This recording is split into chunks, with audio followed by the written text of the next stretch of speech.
예, 안녕하세요. 자매님이 저는 마칠 때 저 특송한다고 해서 우리 이상희 자매님 차 빼러 간 거 마치고 오면 같이 하겠다는 말인 줄 알고 기다리고 있었는데 그 말이 아니고 말씀 끝나고 그 특송하겠다는 그런 말씀이었네요. 이게 항시 내 생각만 하다 보면 엉뚱한 오판을 할 때가 많은 것 같습니다. 성경 말씀 어, 이사야서 32장 8절 보겠습니다.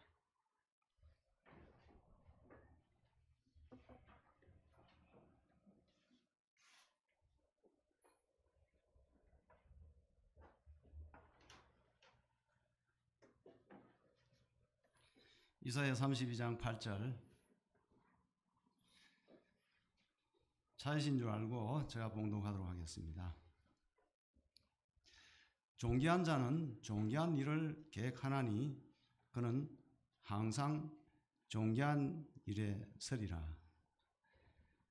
오늘 함께 교제하고자 하는 내용은 존귀한 계획에 대해서 말씀드리고자 합니다.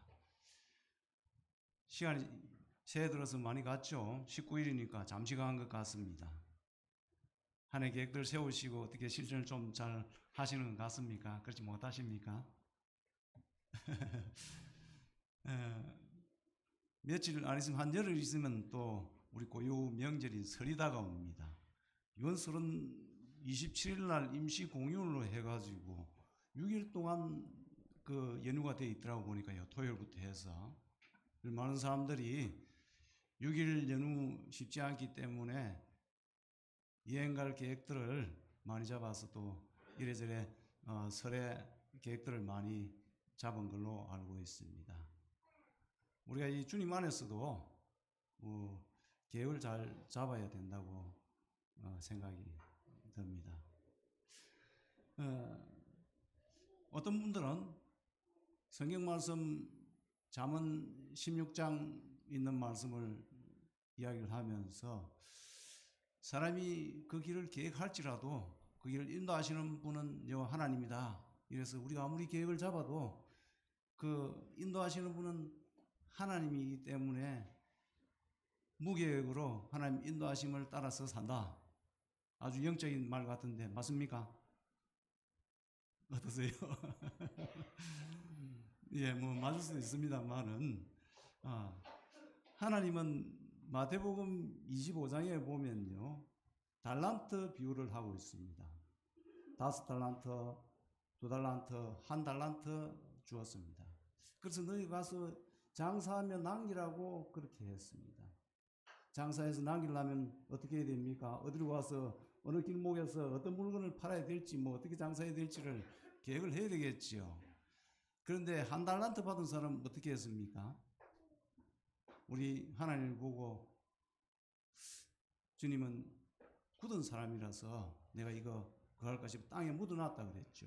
그래서 주인이 와서 그 1달란트 받은 사람한테 남긴 것이 무엇이냐 물을 때 굳은 사람이라고 해서 그래 숨겨두었다 땅에 파묻었다 하니까 우리 주님 뭐라고 했는가 하니까 이 게으르고 악한 종아 이랬습니다.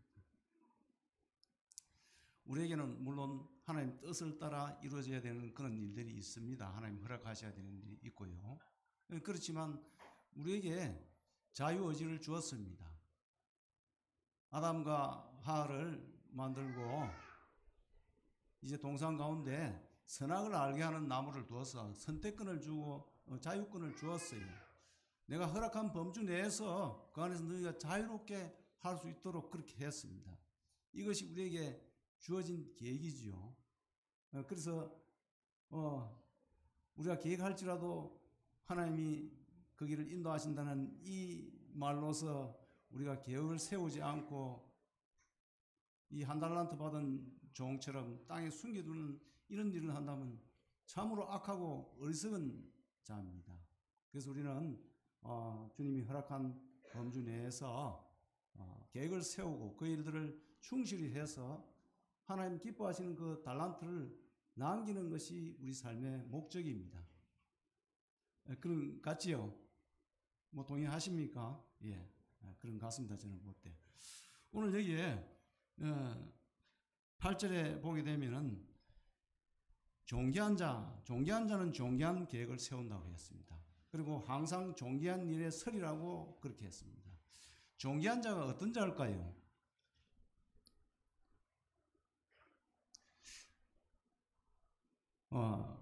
시편 49편에는 이와 같은 말씀을 하고 있습니다. 존귀에 처하나 깨달지 못하면 멸망하는 짐승과 같다 그렇게 했습니다. 이 말이 무슨 말이겠습니까? 하나님이 우리 인생을 만들 때 모두 존귀한 자로 그렇게 만들었습니다. 존귀한 자로 또 불렀습니다. 그런데요, 깨달지 못하면 짐승 수준이라는 그런 이야기죠. 그러면 우리가 깨달으면 뭡니까? 존귀하자는 그런 말이죠. 반대로 이야기하면은 깨달아야 된다는 말은 우리가 얼마나 하나님을 떠나서 잘못된 인생들인가, 내가 주인 돼서 하나님 앞에 거역된 그런 삶을 살았고 범죄한 그런 인생인가를 깨우치고 하나님 베풀어 놓으신 이 속죄의 은혜, 예수 그리스도 십자가의 은혜를 마음에 받아들이고 믿는 그 사람은 깨우친 사람입니까? 못 깨우친 사람입니까? 깨우친 사람. 존귀하다는 그런 말입니다. 존귀한 사람. 깨우치지 못하면 존귀하지 않은 짐승 수준이라는 그런 이야기지요. 예. 그래서 이 깨우친 사람은 어떻게 됩니까? 존귀한 계획을 세우는 겁니다. 시편 16편에 보게 되면 땅에 있는 성도는 존귀한 자니 그 즐거움이 나의 즐거움이 그에게 있다고 그렇게 기록을 하고 있습니다. 성도가 뭡니까? 성스러운 물입니다. 하나님 예수 그리스도를 이 땅에 보내셔서 믿는 자, 그 자를 택한 자, 이스라엘 백성들 택한 자입니다. 하나님 택한 자가 성스러운 물입니다. 그래서 구원받은 성도가 땅에 있는 성도는 존귀한 자니 했으니까 구원받은 성도는 존귀한 자지요. 예, 구원받고 믿지 않고 살면은 짐승 수준이기 때문에 존귀한 자에 들어간다고 볼 수 없습니다. 여기에 존귀하다는 이 말은요, 너그럽다는 말도 뜻이 포함되어 있습니다. 그렇다면은 우리가 예수 그리스도의 은혜로 말미암아 이 놀라운 이 하나님 백성이 된 것이 죄악 가운데서 구속해 주신, 용서해 주신 그 은혜로 말미암아 됐다는 이 사실을 기억할 때마다 우리가 다른 사람을 대할 때 어떻게 하겠습니까? 너그러운 마음으로 대해야 되겠죠. 나도 형편없는 이런 자였는데 오늘 예배 시간에 참 예배 가운데도 내가 이런 참 하나님 순종치 못하고 그렇게 있지만은 손에 발에 우리 주님이 나를 위해서 고통을 당했다는 이 감동적인 예배에 있을 때에 우리 마음이 다른 사람에 대해서 어떻게 합니까? 너그러운 마음을 가질 수 있는 겁니다. 이 사람이 존귀한 사람이죠. 그 가운데에 우리 하는 계획들이 너그러운 계획을 세울 수 있는 것이죠. 이럴 때에 주님 앞에 돌아온 일들이 생기고 하나 되는 회복의 일들이 생기는 것이 존귀한 자의 계획입니다. 여기 이제 존귀한 자는 누군가는 또 아시겠지요. 존귀한 자가 예수 믿은 성도입니다. 예수 믿고 구원받은 자가 존귀한 것이죠. 깨달았으니까. 그 다음에 존귀한 일을 계획한다고 그렇게 했습니다. 존귀한 일이 어떤 거라고 생각이 듭니까? 기도하는 거 맞죠? 그 다음에 뭐 말씀 보고 또 전도하는 거, 그 존귀한 일 맞죠? 교회 함께 예배 드리는 것이 존귀한 일 맞죠? 그러면은 이 일들만 우리가 계획할까요? 우리 삶 가운데에 자녀들 교육시키는 거 어떻습니까? 자녀들 키워서 아이고 영어도 좀 시켜야 되겠는데 수학도 시켜야 되겠는데 과외도 시키고 학원 보내는 거 이건 존귀한 일 아니겠습니까? 어떻게 생각하세요? 그 다음에 사업하시는 분들 올해는 어떤 아이템을 가지고 어떻게 장사를 해야 되겠구나, 이거는 존귀한 일이겠습니까? 아니겠습니까? 좀 헷갈리시지요? 또 회사에서 내가 이제 입사도 많이 되고 승진할 그런 연차가 되었어요. 그래서 그 조건을 갖추기 위해서 의학학원에 가서 수강을 받고 그 의학 그 점수를 따고 이런 건 존귀한 일이겠습니까? 아니겠습니까? 예. 이 존귀한 일이라는 것은요, 어떻게 해서든지 하나님의 영광을 드러내는 것이 존귀한 일입니다. 우리가 예배드리고 전도하고 기도하고 함께 모이고 아이들 주일학교 애들 캠프에 보내고 이것만 존귀한 일이 아니고 자녀들을 공부를 잘 시켜서 이 일들이 나중에 커서 하나님 앞에 영광이 된다면은 존귀한 일이겠죠. 또 성진을 위해서 내가 열심히 가서 교회도 생기면서 틈을 내서 잠을 줄여가면서 의학 공부를 해서 학원 다니고 이래서 성진을 한다면은 나중에 이를 통해서 내가 높은 지위에 가게 되고 또 그래서 주변에 있는 사람들을 하나님께로 인도하는 일에 쓰임을 받는다면은 이건 목적이 존귀한 일이 되겠죠. 내가 돈을 많이 벌어서 아이템을 새롭게 해서 개발을 해서 어떤 치료를 해주고 뭐 또 어떤 무슨 물건을 팔아서 돈을 많이 벌이게 해서 이것을 뭐 하려고요? 내만 잘 먹고 잘 살라고 대대손손 물러주려고 이 목적이면 이건 존귀한 일이 아니겠죠. 그러나 이와 같은 많은 그 부를 해서 하나님 일에 여러 물질들이 써야 될 많은 곳에 내가 동력하고 참여하기를 원하는 목적을 가지고 있다면 이거는 뭡니까? 존귀한 일이 되는 것이죠. 그래서 우리가 존귀한 일이라는 것이 꼭 우리가 생각하는 뭐 교회에서 전도하고 말씀 보고 기도하고 어떤 그런 일만 하는 것이 존귀한 일이 아니라는 겁니다. 그 하고자 하는 동기와 목적이 하나님께 영광이 되는 그런 일들을 하게 되면은 그것이 존귀한 일이라는 그런 말입니다. 올해 우리 교회 운영 계획을 발표하면서 처음에 구절 말씀이 생각나십니까? 제가 지난주에 발표를 했는데 한번 들어도 잘 생각이 안 나요. 고린도전서 10장 31절을 제가 타이틀 말씀으로 올해 말씀으로 이야기를 했습니다. 그런즉 먹든지 마시든지 무엇을 하든지 다 중요한 건 무엇을 하든지 다 하나님의 영광을 위해서 하라. 그 말씀이 고린도전서 10장 31절 말씀이었습니다. 올해 그 북포항교회 계획한 그 말씀이지요. 그래서 우리가 이것을 하든 저것을 하든 이 일이 하나님께 영광이 되는 일이라면 그것은 무슨 일이라고요? 존귀한 일이라는 그런 이야기입니다. 그래서 여기에 존귀한 일을 계획하고 이렇게 했습니다. 계획한다는 말은 무슨 말이겠습니까? 내가 관심도 없는 그런 곳에 일을 계획하겠습니까?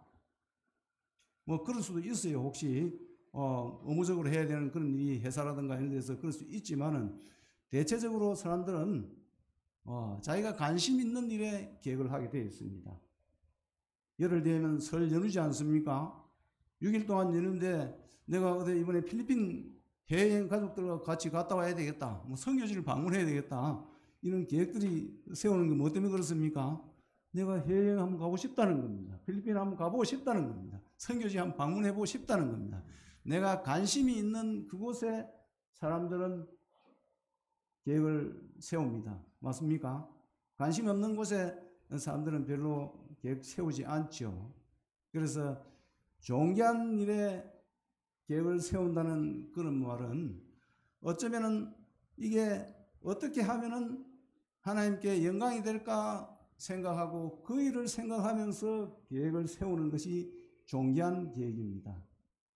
자녀들 데리고 설 연휴 때에 필리핀 선교지에 한번 방문해서 우리 자녀들이 이 선교의 소명을 또 마음을 갈 수 있도록 해야 되겠다. 그런 생각이 들면은 가면 하나님의 존귀한 일이죠. 존귀한 계획입니다. 그러나 그렇지 않고 가는 그런 마음 좀 생각해 봐야 되겠죠. 그래서 우리의 목적과 동기가 이 존귀한 일인가 아닌가, 존귀한 계획인가가 결정된다는 그런 말입니다. 그 다음에 존귀한 계획하는 그는 항상 존귀한 일에 서리라 이렇게 했습니다. 항상 존귀한 일에 이 존귀함을 받아서 서 있다는 그런 이야기죠.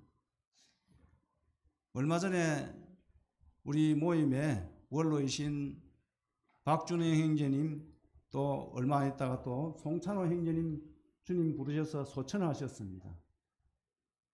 이 참 두 분 우리 모임의 원로시고 다 존중을 받는 존귀 여김을 받는 그런 분이시지요. 이 두 분 교직에 생활을 하시다가 주님의 부르심을 받고 이 일들이 너무 참 귀하고 더 하나님 앞에 영광을 드리는 일이야 하고 교직을 그만두고 사역에 뛰어들어서 복음을 전하고 교회가 개척되고 또 가르치고 이런 일들을 했습니다. 이분들 소천하고 나서 참 많은 조문객들이 또 함께 하고 우리 전국의 성도님들이 형님의 소천을 아쉬워하고 또 주님 앞에 평안을 또 기도하고 그렇게 했습니다. 이번에 특히 그 송찬호 형제님 소천하고 났어요. 우리 송찬호 형제님 그 삶이 참 아름다웠습니다. 늘 저 마음 가운데 존중되는 분이었었고요. 송찬호 형제님 그 발간하는 책들을 보면서 많은 교훈을 얻고 그렇게 했었는데요. 이번에 우리 송찬호 형제님 그 소천 하시면서 그 전에 아마 유언으로 남겼겠죠. 자기 그 죽고 나면은 이 모든 장기를 기증한다고 그렇게 했어요. 그래서 그 소천식 할 때에 입간식도 없다고 그렇게 하셨고, 또 세브란스 병원입니까? 그게 한데 장례식장 그 좌석수도 많지 않으니까 성도님들 그렇게 많이 오지 말라고 그렇게도 하셨고, 그 다음에 또 존경되는 것이요. 물론 우리 송찬호 형님 소천하시고 나서 그 유가족들이 그렇게 하셨을 거라고 생각이 듭니다만은 송찬호 형님 죽기 전에 아마 그런 당부의 말씀을 하셨지 않는가 하는 생각이 드는데 조의금을 일절 받지 않는다고 그랬습니다. 그래서 내 참 보면서 이 죽으면 내 이 모든 장기 이 땅에 살면서 이 고통 가운데 있는 한 분이라도 더 고통을 덜어주기 하기 위해서 내 장기 죽으면 가는 건데 뭐 흙으로 가는 건데 뭘 하면서 우리 주님 닮은 모습이 얼마나 많습니까? 참 감동이 되고 이 조문객들에게 그 조의금을 일절 받지 않는다고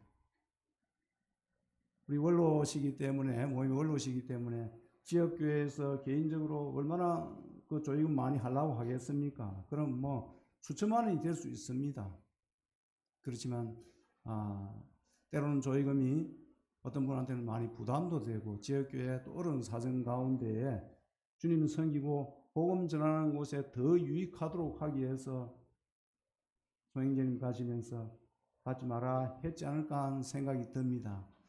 참 아름다운 이런 모습을 보이면서 가신 모습을 생각할 때에 여기에 32장 8절 끝부분에 존귀한 자는 항상 존귀한 일에 서리라 이 말씀이 참 이분 같은 그분이라면 이와 같은 가치관 가운데 우리 송영재님 70몇 년도에 교직을 하다가 주의 부르심을 받고 교직을 15년 동안인가 하다가 그만두고 주의 일에 전념하셨어요. 그래서 항상 와서 교제할 때면은 나의 인생을 바꾸게 한 두 박씨가 있는데 한 분은 박준영 형제님이고 한 분은 아내 되시는 박은영 자매님이라고 두 박씨가 나를 갖다가 인생을 바꾸게 했다고 그렇게 늘 하시면서 하나님 앞에 하늘나라에 소망을 두고 주옥 같은 이런 말씀들을 교제하시고 그래서 우리가 많은 진리 안에 옳은 부분들을 알게 되고 가시면서도 자기 몸을 다 내어주시고 또 조금 받지 말라고 하는 이 아름다운 모습 참 닮고 싶다는 그런 생각이 들었어요. 정말 존귀하신 그런 분이지 않는가 그런 생각이 듭니다. 이제 그렇다면은 성경 가운데에 참 아름다운 이 존귀한 분, 아름다운 계획을 세우고 주님 앞에 존귀한 일을 계획하고 존귀하게 섰던 그런 분을 함께 찾아보고 참고해 보기를 원합니다. 느헤미야서 1장 가겠습니다.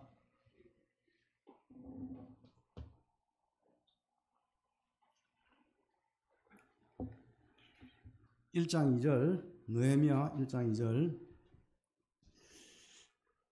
내 형제들 가운데 하나니가 두어 사람과 함께 유다에서 내게 이르렀기로 내가 그 사로잡힘을 면하고 남아있는 유다와 예루살렘 사람들의 형편을 물은즉. 이제 이스라엘 백성들이 바벨론에 포로로 잡혀갔습니다. 그래서 1차 기한이 있었고요. 이 스룹바벨을 통해서 왔는데 에스라를 통해서 2차 기한이 있었습니다. 이제 한 1차 기한이 있고 한 100년 가까이 지났어요. 그래서 아직 거기 남아있는 그곳에 있었는데 이 느헤미야라는 사람이 있었죠. 술 간언이었다고 그렇게 했습니다. 그런데 그곳에 있으면서 늘 그 생각이 관심이 어디에 있었는가 하니까 예루살렘에 있었습니다. 그래서 어느 날 하나니가 예루살렘에 와서 소식을 전했습니다. 그래서 여기에 예루살렘의 그 형편을 물었다고 그렇게 했습니다. 그 예루살렘 유다 우리 백성들 어떻게 됐는가 이렇게 물었다고 했습니다. 물었다는 말은 무슨 말이었습니까? 늘 관심이 있다는 그런 이야기죠. 관심 없는 곳에 우리가 뭐 묻고 할 수 있습니까? 형제님 이번에 참 어떻게 그 회사는 어떻게 됐어요? 포스코에 뭐 큰일이 터졌다 하던데 어떻게 됐어요? 부서는 괜찮습니까? 뭐 이렇게 묻는 거예요. 관심 있는 형제님들의 그 직장 근무 여건 가운데 평안함이 있고 주님 섬기는데 어려움이 없게 되기를 바라는 마음에서 묻는 거겠죠. 그래서 관심이 있는 곳에 우리는 묻게 되는 겁니다. 비록 이 느헤미야가 그 바벨론의 포로로 잡혀 있었지만 마음은 늘 예루살렘에 있었습니다. 우리 그리스도인의 삶들 가운데에 마음이 늘 어디에 있어야 될까요? 관심이. 물론 가족들, 부모, 형제 관심, 뭐 집에 살아가는데 관심이 있지만 주 관심은 교회에 있어야 되겠죠. 어떻게 하면 하나님을 영화롭게 하는 그런 일이 될까요? 하고 관심이 거기 있고 우리 삶들 가운데 거기 있더라도 사정을 교회 어떨까? 교회 뭐 우리 성도님들이 어려운 성도님이 없을까? 좀 어떤 지난주에 못 나왔는데 어떤가? 전화는 한번 해봐야지. 이 관심을 가지고 있어야 계획을 세우고 있습니다. 특별히 올 한 해는 저는 개인적으로 우리 성도님들 회복 있는 그런 한 해가 되기를 바라는 마음이 있습니다. 나오지 못하는 우리 가정들이 또 몇 분 계십니다. 이분들 다시 회복되고 또 믿지 않는 구도자분들 믿는 놀라운 회복되는 그런 역사 있는 그런 한 해가 되기를 원하는 마음이 있습니다. 그래서 물은즉 여기 이제 3절 보십시오. 그들이 내게 이르되 사로잡힘을 면하고 남아있는 자들이 그 지방 거기에서 큰 환난을 당하고 능욕을 받으며 예루살렘 성은 허물어지고 성문은 불타타 하는지라. 내가 이 말을 듣고 앉아서 울고 수일 동안 슬퍼하며 하늘의 하나님 앞에 금식하며 기도하며. 그 하나님을 통해서 궁금하고 그랬던 내용을 물으니까 성이 무너지고 성문이 불탔다는 또 예루살렘에 있는 기한했던 그 성도님들이 백성들이 어려움을 엄청 당한다는 그런 소식을 듣게 되었어요. 이 일들을 듣고 예루살렘에 얼마나 관심이 많았던지 금식하고 울며 간곡히 기도했다고 그렇게 했습니다. 우리 피값으로 사신 우리 성도님들 나오지 못하고 어려움이 있고 이럴 때 얼마나 안타까운 그런 마음으로 간절히 기도하는가. 참 저 자신을 생각할 때 우리 혜령자매가 지난주에 이제 나왔습니다.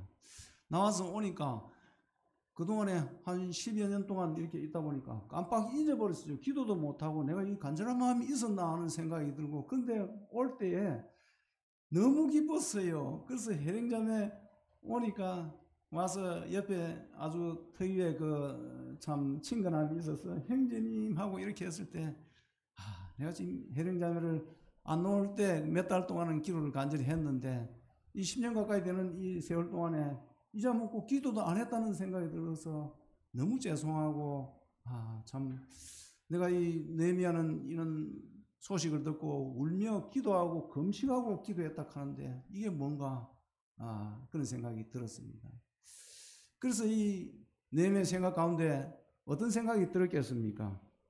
하나님께 간절히 기도하고 먼저 자신이 또 우리 민족이 뭐가 잘못됐는지를 회개하는 자복의 기도가 있었습니다. 6절에 보게 되면 이제 종이 주의 종들인 이스라엘 자손을 위하여 주야로 기도하오며 우리 이스라엘 자손이 주께 범죄한 죄들을 자복하오니 주는 귀를 기울이시며 눈을 여시자 종의 기도를 들으시옵소서. 나와 내 아버지 집이 범죄하여. 9절에 한번 보겠습니다. 만일 내게로 돌아와 내 계명을 지켜 행하면 너희 쫓긴 자가 하늘 끝에 있을지라도 내가 거기서부터 그들을 모아 내 이름을 두려고 택한 곳에 돌아오게 하리라 하신 말씀을 이제 청하건대 기억하옵소서 했습니다. 이 느헤미야는요, 예루살렘의 이 참담한 상황을 두고 이 민족과 자신의 집들과 하나님 앞에 잘못했던 어떤 그런 여러 부분들을 자복하고 회개하고 기도했습니다. 그러면서 하나님 말씀에 근거해서 솔로몬에게 그렇게 이야기했죠. 이 성전을 바라보고 어디에 가 있더라도 회개하고 돌이키면 하나님 용서해 주라고 그렇게 솔로몬이 이야기한 그 말씀을 근거로 해서 돌이키게 해달라고 강구하고 있습니다.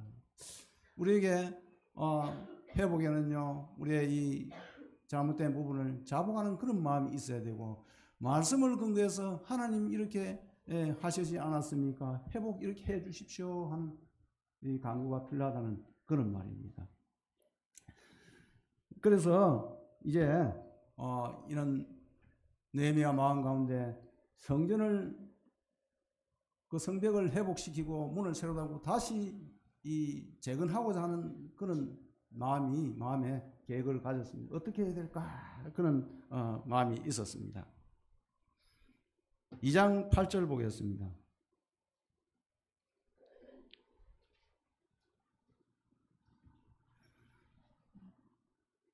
2장 5절이네요. 죄송합니다. 5절부터 2장 5절. 왕에게 아뢰되 왕이 만일 좋게 여기시고 종이 왕의 목전에서 은혜를 얻어사오면 나는 유다 땅 나의 조상들의 묘실이 있는 성읍에 보내어 그 성을 건축하게 하옵소서 하였는데, 이 예루살렘의 성벽이 무너지고 불탔다는 이 소식을 듣고 마음이 너무 어려우니까 수심이 가득 찼습니다. 이 술 맡은 가는 장이 왕 앞에 나아가 수심이 있으면 무슨 잘못이 계획하고 있는 줄 알고 왕한테 잘못하면 죽게 되어 있습니다. 그래서 왕이 술 맡은 가는 장으로서 왕 앞에 나아갔을 때에 아닥사닥 왕이 물었습니다. 네가 병이 없는데 무슨 그런 얼굴이 그렇게 얼굴이 찡그러져 있느냐? 무슨 일이 있지? 이렇게 했어요. 그래서 생각하다가 참 지키도 하다가 이야기를 했습니다.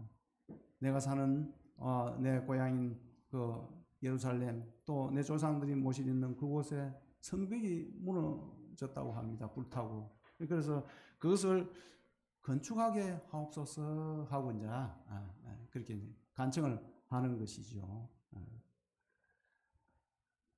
그때에 어떻게 했는가 하니까 7절부터 또 보겠습니다.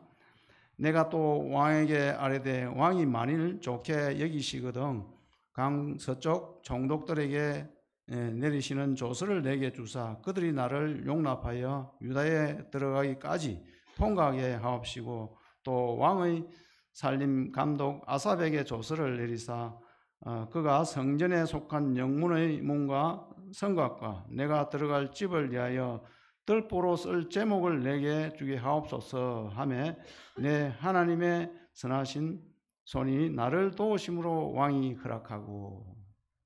이제 그렇게 성전을 건축하기를 원합니다. 그런 계획을 마음에 있던 것을 그렇게 이야기를 했습니다. 내가 아무리 계획할지라도 하나님이 돕지 않으면 그 일이 되겠습니까? 안 되겠죠. 여기에 8절 끝부분에 보니까 하나님의 선한 손길이 나를 도우심으로 했습니다. 예, 우리가 이 잠언 16장 3절 이야기하죠. 사람이 그 일을 계획할지라도 그 길을 인도하시는 분은 여호와 하나님이시다. 이런 말씀이 여기에 이제 적용되는 거죠. 내가 하나님 앞에 어떠한 일을 하나님 영광이 되는 일들을 성벽을 재건하기 위해서 그런 계획을 가져 있을지라도 하나님의 은혜를 입어야 된다는 그런 말입니다. 그래서 그 계획들을 아닥사스다한테 이야기해서 그를 통과할 수 있는 무사히 통과할 수 있는 조서를 주시옵고 그 다음에 또 그 성문과 이런 데 써야 될 그 여러 재료들을 주려고 그렇게 했습니다. 그럴 때 어떻게 했다고 했습니까? 하나님의 선하신 손길이 아닥사스다 왕의 마음을 변하게 했습니다. 그래서 허락하고 했습니다. 우리가 이 땅에 살아가는 동안에 세상의 여러 일들 가운데 구속 안 받을 수 없어요. 직장 다니는 사람은 직장에 상사도 있고 회사에 여러 매여 있는 일들도 있고요. 또 사업을 하시는 분, 관공서에 또 여러 환경 여건에 이런 매일 수밖에 없는 그런 환경에 살아갑니다. 그래서 하나님 기뻐하시는 일을 계획하고 추진하려고 그러면은 그분들의 허락을 받아야 되는 때가 많습니다. 그래서 편한 보직에 갈 수도 있고요. 그 다음에 이 가게 세가 비싸지 않도록 내가 장사 잘할 수 있는 그런 여건이 될 수도 있고요. 그렇죠? 이때 이것이요. 하나님의 선하신 손길의 은혜를 입어야 된다는 그런 말입니다. 그래서 그분들의 마음을 주관하게 해서 평안케 해주고 또 선한 이런 간증 가운데 장사할 수 있도록 해주고 이렇게 해서 내가 관심을 갖고 있는 이 교회에 대해서 충성되게 일할 수 있다는 것이죠. 그래서 이 하나님의 선하신 손길의 은혜를 입어야 된다는 그런 말입니다. 이제 이 느헤미야가요 허락을 받고 예루살렘에 돌아왔습니다. 그래서 12절 보겠습니다. 내가 하나님께서 예루살렘을 위해 무엇을 할 것인지 내 마음에 주신 것을 내가 아무에게도 말하지 아니하고 했습니다. 하나님이 성전 재건을 위해서 보냈는데 그것을 아무에게도 이야기하지 않았습니다.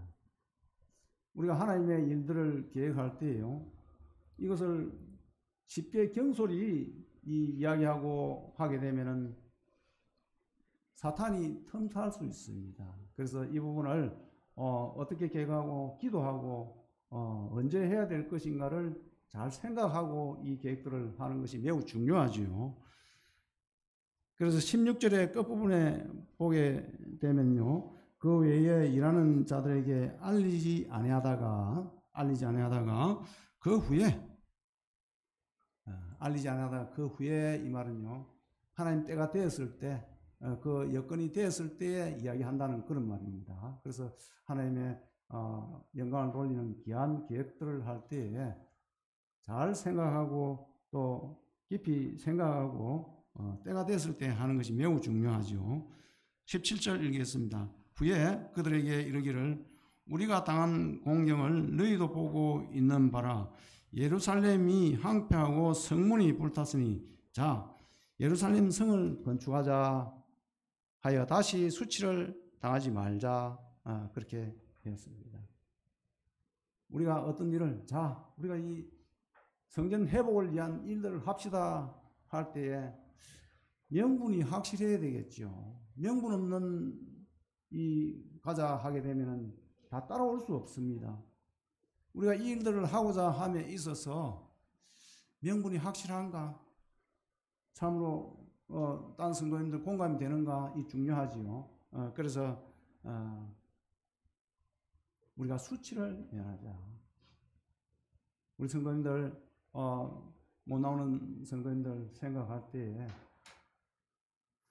교회 나오지 않으면은 예수 믿는다고 하더만 뭐 주일날도 교회도 안 가고 예수 안 믿는 사람처럼 저렇게 사네. 이 수치지요.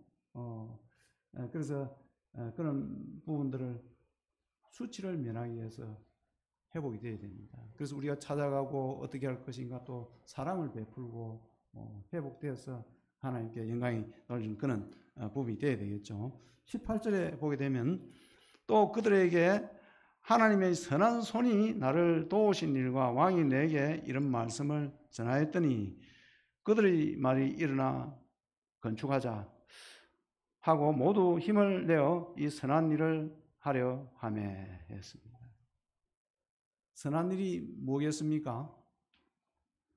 선한 일을 하게 힘을 냈다고 그렇게 했습니다. 선한 일은 하나님 기뻐하시는 그런 일이죠. 우리 주님 너그럽게 대한 것처럼 너그럽게 대하고 회복시키고 이런 것이 선한 일들입니다. 이것을 그냥 하자는 것이 아니라 이 느헤미야가 이때까지 자기에게 이 바벨론에서 오게 할 때에 이 술 맡은 관원이 하나님께 기도하고 계획 세울 때에 아닥사스다 왕이 허락해서 이 조서를 내리고 또 목재와 이런 재료들을 줘서 이까지 이렇게 오게 한 것이 하나님이 역사합니다. 하나님 선하신 손길이 이까지 이렇게 된 것이다. 이런 것을 설명했다는 겁니다. 그래서 우리가 우리 교회를 적용한다면 주변에 어렵고 넘어져 있는 이런 부분들 회복시키려 할 때에 우리가 하나님이 이렇게 해서 이렇게 하기 위한 부분이다. 공감이 돼야 되지 않겠습니까? 그래서 우리 성도님들 그 가정을 위해서 기도하고 우리가 사랑을 베풉시다. 이렇게 하면은 그래요. 우리가 함께 도울게요. 제가 한번 전화도 한번 해볼게요. 기도할게요. 이 공감이 돼야만이 여기에 함께 동참할 수 있다는 겁니다. 자, 성벽을 건축하자 했는데 회복시키자 했는데 공감이 안 되면은 어떻게 했습니까? 기도도 할 수 없지요. 또 전화도 한번 할 수 있겠습니까? 관심도 안 가지요. 그래서 이 일들이 정말 선한 일이다. 하나님 앞에 회복시키는 것이 가정을 회복시키고 구도자를 회복시키고 이런 것이 참 중요하다. 선한 일이다. 하나님이 이렇게 인도하셨다. 이런 것이 공감이 될 때에 그와 같은 것이 될 수 있다는 생각이 듭니다. 이제 그렇게 할 때에 우리가 일어서자. 여기 이제 일어나 그랬죠. 일어나 건축하자 그렇게 했습니다. 그들의 말이 일어나 건축하자. 이 스스로 해야만이 힘있게 할 수 있는 것이지 억지로 하게 되면은 한계를 맞는 겁니다. 우리의 계획들이 올해 여러 계획들을 세웠는데 스스로 할 수 있도록 그런 공감대 마음이 움직이는 것이 참으로 중요합니다. 그래서 3장에 가겠습니다. 3장 2절에 그 다음은 여리고 사람들이 건축하였고, 자, 그 다음이란 이 3장에서 쭉 보게 되면요, 그 다음이라는 문구가요 29번이나 나옵니다. 그 다음은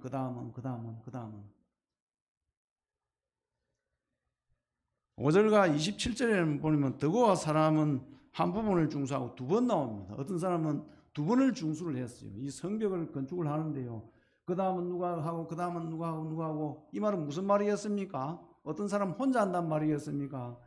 모두가 참여한다는 그런 말입니다. 공감이 돼야 모든 사람이 참여하겠지요. 올해 25년도 계획 가운데에 참여라는 말이 있습니다. 어떤 행사든지 어떤 부서든지 적극적인 참여라고 계획들이 올려놨습니다. 예배도 형제님들은 빠지지 말고 다 참여하라. 무슨 행사도 다 봉사부 가서 하든지 어디 가서 하든지 다 적극적으로 참여하라. 이것이 우리가 회복되는 첫 번째 단계다. 그래야만이 딴 성도를 회복시킬 수 있고 기뻐서 할 수 있는 그런 부분이죠. 그래서 그 다음은 누가 중수하고 그 다음은 누가 중수하고 청소도 우리가 어느 부분 다시 조정을 조금 했죠. 자기 맡은 구역을 잘 이렇게 관리해주고 할 때에 모두가 여기에 건강한 공간에 깨끗한 공간에 기쁘게 주님 섬길 수 있는 것이지요. 이제 사장은 예부적인 이 산발넷과 도비야 이런 사람들이 계속 그 성 여우가 올라가도 무너지겠다 이렇게 공격을 합니다. 그래도 너 상관이 없다. 네 하는 말은 말도 아니다. 뭐 거짓말이다. 이렇게 쉽게 이렇게 다 답변도 하지 마라. 이렇게 하면서 대처를 할 수 있었어요. 그런데 문제는요. 내부적인 어려움이 당도하는 것입니다. 이제 5장 1절부터 보게 되면요. 그때 백성들이 그들의 아내와 함께 크게 부르짖어 그들의 형제인 유다 사람들을 원망하는데 왜 원망했는가 하니까 이 성벽 쌓는다고 이 농사도 못 짓고 포도원 뭐 이런 딴 밀도 곡식도 못 짓고 하니까 먹을 것이 없었어요. 그래서 땅도 잡히고 또 심지어는 자기 자녀들까지 잡혀서 그래서 양식을 그에 먹었어요. 이 성벽 쌓는데 그 전적으로 그렇게 올인해가지고 다들 다음은 어디가 중수하고 다 참여하는데 먹을 게 없어가지고 그 먹을 거 있는 방백이나 귀족들 그쪽에 있는 사람들한테 토지와 자녀들을 맡기고 자녀들을 노예 잡히고 이것을 갖다 양식을 먹었어요. 그러니까 성벽 쌓는데 이렇게 되었으니까 얼마나 힘들겠어요. 그래서 원망이 있다는 그런 말입니다. 2절에 어떤 사람은 말하기를 우리와 우리 자녀가 많으니 양식을 얻어 먹고 살아야 하겠다 하고 어떤 사람은 말하기를 우리가 바깥 포도원과 집이라도 저당 잡히고 이 흉년의 곡식을 얻자 하고 어떤 사람은 말하기를 우리는 바깥 포도원으로 돈을 빚내어 왕에게 세금을 바쳤도다. 5절 우리 육체도 우리 형제의 육체와 같고 우리 자녀도 그들의 자녀와 같거늘 이제 우리 자녀를 종으로 파는도다. 우리 딸 중에 벌써 종된 자가 있고 우리의 밭과 포도원이 이미 남의 것이 되었으니 우리에게 아무런 힘이 없도다 하더라. 예. 공동체 의식이 무너지는 데는 뭐 때문에 무너지겠습니까? 예, 개인 이기주의 때문에 그렇습니다. 우리가 성벽을 건축하고 허물어진 이 성문을 새로 불탄 것을 달고자 하는데 이 온 힘을 각 그마다 다음은 누가 중수하고 하는데 우리의 육체도 형제들의 육체와 똑같고 우리의 자녀들의 자녀도 형제들의 자녀 같은데 우리는 먹을 게 없어가지고 논밭을 다 저당 잡히가 또 자녀들을 심지어 그 노예로 주어서까지 먹을 것을 이리 하는데 자기들은 그 소유로 그렇게 해서 그 재산을 넘기고 이 자기 개인주의적인 이것이 공동체의 이 모든 것을 낭망하게 만들고 손을 놓게 한다는 사실입니다. 낭망하면 손을 놓게 하죠. 우리 올해는 주의 일들을 이렇게 합시다. 이렇게 회복시키고 이렇게 합시다. 그런데요, 어떤 분은 자기 것만 챙기고 이렇게 한다면은 낭망하게 되죠. 이거 뭐 내만 이렇게 하고 뭐해? 그래서 손을 놓게 되는 것입니다. 그래서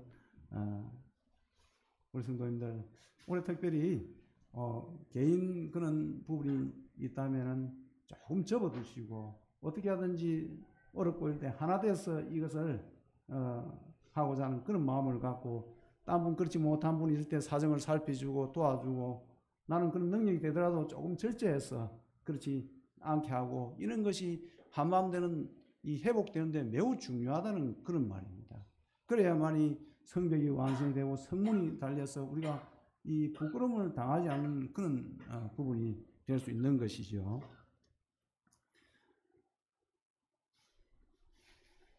이제 성벽이 이 성문이 다 달리고 52일 만에 이것이 완공이 되었습니다. 그래서 어떻게 했나 하니까 여기 7장 가겠습니다. 7장 2절 1절부터 성벽이 건축됨에 문짝을 달고 문지기와 노래하는 자들과 레위 사람들을 세운 후에 내 아우 하나니와 영문에 가는 하나냐가 함께 예루살렘을 다스리게 하였는데 하나냐는 충성스러운 사람이요 하나님을 경외하는 무리 중에서 뛰어난 자라 이렇게 했습니다.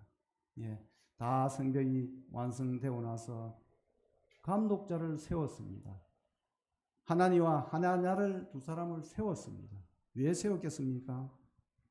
앞으로 어떤 외부에서 오는 그런 데서 방어도 하고 또 내부적으로 이런 잘못된 이기적인 그런 부분이 생겨서 느헤미야가 그때 화가 났다고 그랬어요. 그렇지만 그들을 꾸짖었다고 잠시 깊이 생각하고 꾸짖어서 스스로 돌이키도록 그렇게 만들었습니다. 이 감독자를 세운 것은요, 이 교회 내 어떤 일들이 어려움 올 때에 참 화나는 일이지만은 깊이 생각하고 인내하고 해서 그들이 스스로 돌이킬 수 있도록 꾸짖는 그런 자세 그 관리자가 필요한 겁니다. 감독자, 장로죠, 소위 말하면 어쩌면은. 그래서 느헤미야가 성벽을 완성하고 그들을 세웠는데 충성스럽다고 했습니다. 하나님을 경외했다고 했습니다. 디모데후서 2장 2절에 보면요, 뭐라고 했는가 하니까 충성스러운 자를 세우라고 했습니다. 왜요? 다른 세대를, 다른 사람들을 가르칠 수 있게 하기 위함이라고 그렇게 했습니다. 충성스러워야 다음 세대를 또 가르쳐서 북포항교회가 이렇게 오랫동안 하나님의 영광을 돌리는 그런 교회가 될 수 있는 것입니다. 마지막 고린도전서 10장 31절 말씀 보겠습니다. 우리 교회 올해의 주제 말씀으로 제가 앞에 올렸던 고린도전서 10장 31절 다 같이 읽도록 하겠습니다. 31절 찾으셨습니까? 고린도전서 10장 31절 찾으신 줄 알고 함께 읽도록 하겠습니다. 시작. 그런즉 너희가 먹든지 마시든지 무엇을 하든지 다 하나님의 영광을 위하여 하라. 다 무엇을 하든지 다 하나님의 영광을 위해서 하라. 올해 우리 성도님들 계획 가운데 하나님의 영광이 되는 그런 계획이 되기를 바랍니다. 감사합니다.